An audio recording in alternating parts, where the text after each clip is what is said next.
One after another, the Democratic candidates for president told the audience at an AFL-CIO-sponsored debate that they would promote workers' rights to collective bargaining and to strike, and that they would be a true friend of organized labor. The candidates' pledges of allegiance would be expected if the debate had been closed to the press. But this debate was televised live, so now every voter in the South, which has traditionally been hostile to unions, knows that the Democrats are all for unions.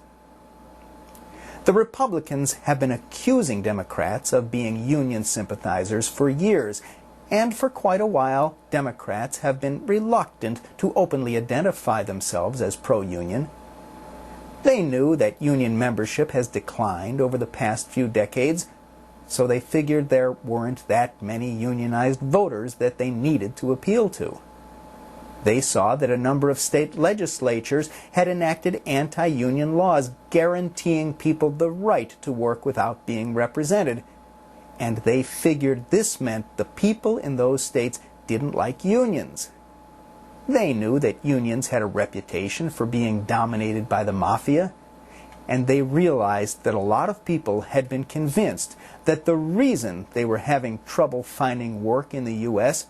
was that problems with unions had pushed companies to move factories to low-wage countries like Mexico, India, and China. In short, Democratic politicians have felt that being pro-union was not a politically smart thing to do. So why have all these Democratic candidates now changed their minds? Why aren't they sidestepping questions about unions? Could it be that they sense that the public's view of unions has changed? Not entirely.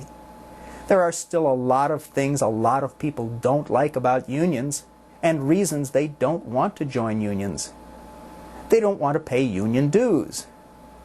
They don't like the idea that having a union representative is like having a second boss.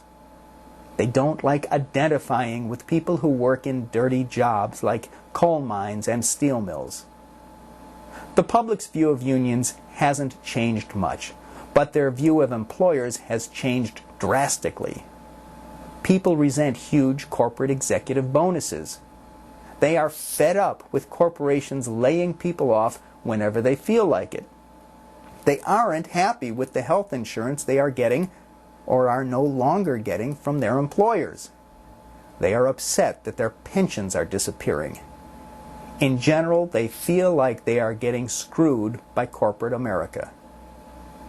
Unions have been telling people this for years, so even people who would probably vote against having a union at their own workplace are cheering right along with union members when a candidate says working people deserve a break. If a Democrat wins the presidency, unions will push for laws that directly help working people and for some changes that make it easier for unions to represent those people. But it will still be up to the unions to convince people to join. It won't be easy.